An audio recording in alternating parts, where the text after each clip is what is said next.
kids like to say that my dad works at CitySquare. He's kind of a big deal. CitySquare is a big deal. We're a faith-based nonprofit based in Dallas, Texas, that fights the causes and effects of poverty through service, advocacy, and friendship.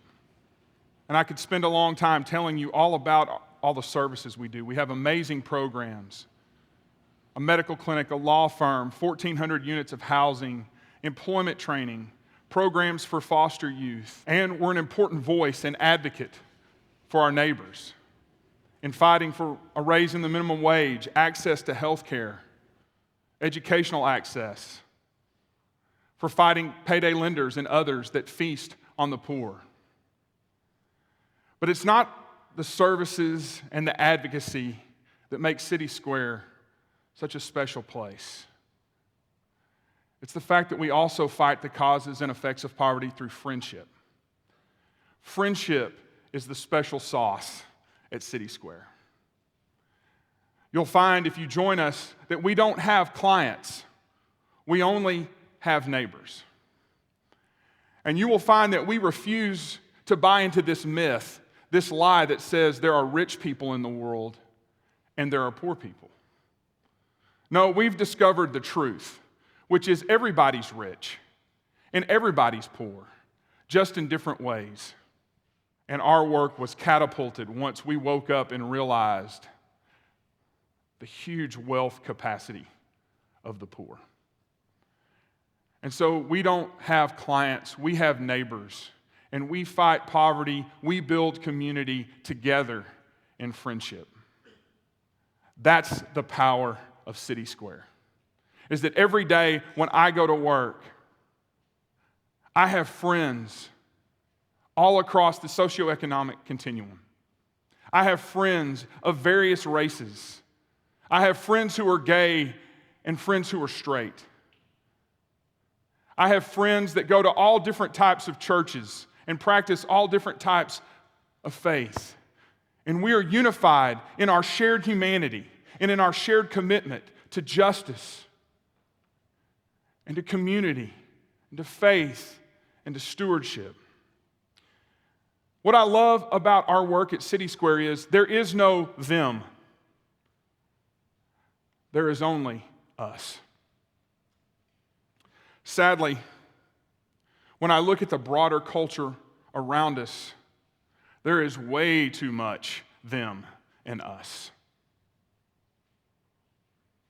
Neighborhoods for them and neighborhoods for us.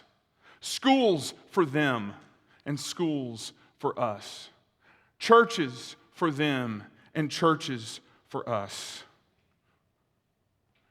And it is troubling to listen to the rhetoric on our airways that demonizes and villainizes people who are different from us.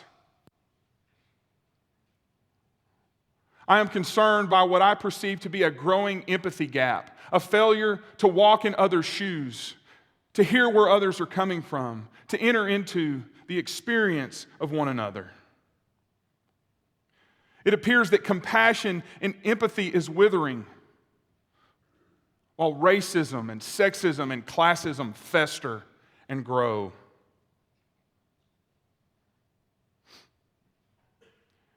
This them versus us mentality permits us to ignore the suffering of others. It permits us to not see the needs of others.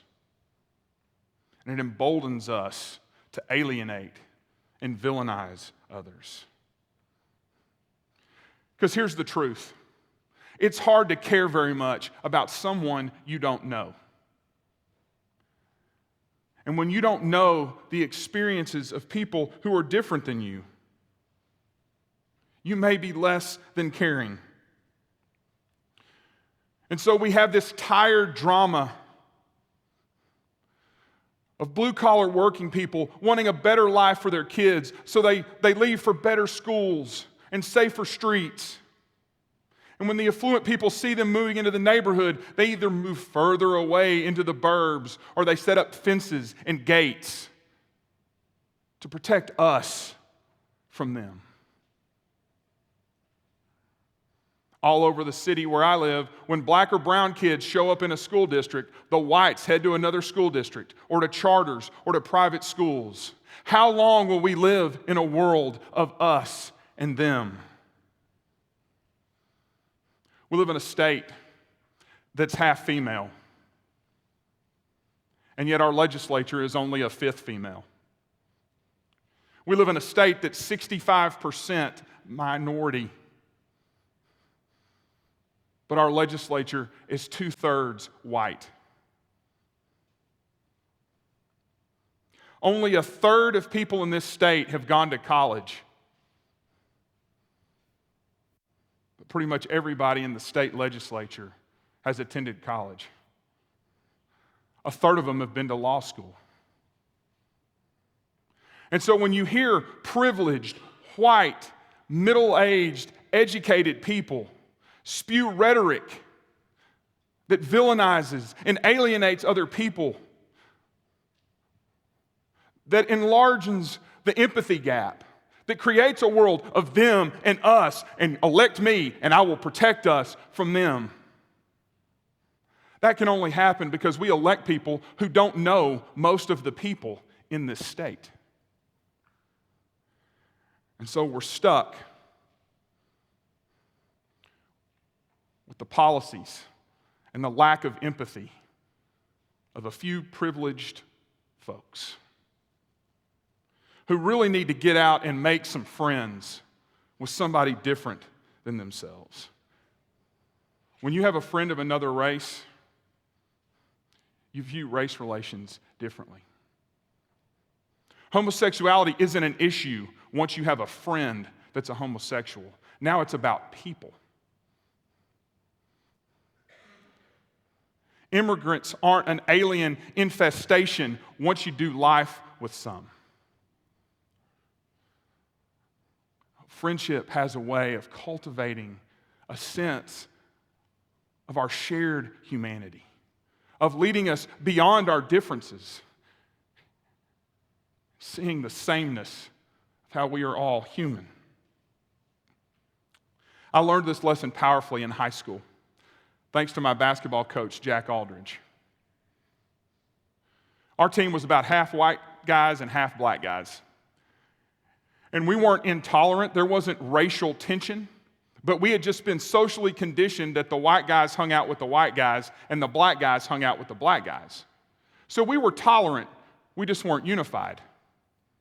Well, the first tournament of the season, my coach says, pair up with a buddy. That will be your roommate. So white guys picked white guys. Black guys picked black guys.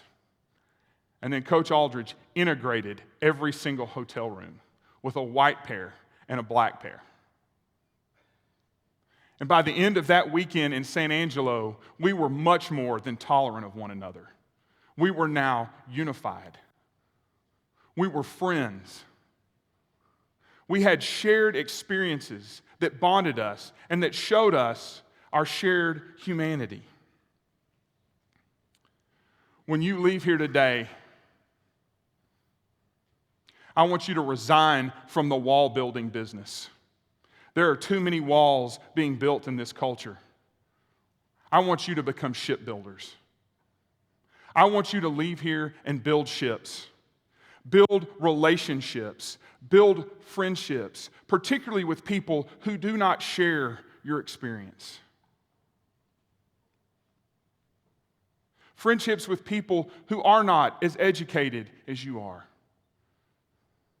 People who come from a different socioeconomic class, people of different races, people of different religious preferences, people of different sexual orientation. Because ultimately, what will build community and what will fight poverty is more than the services and the programs and the advocacy that groups like CitySquare do. It's going to come down to friendship. If we will build ships, we can sink the isms that are destroying the fabric of our community. We can sink racism if we will build interracial friendships. We can sink sexism. We can sink classism. We can build a beloved community. Who knows? Maybe even one day we can have a state legislature that's diverse and actually knows the people that live here. That day can come if today we will commit to leaving here and going to build ships. Let's sink those isms.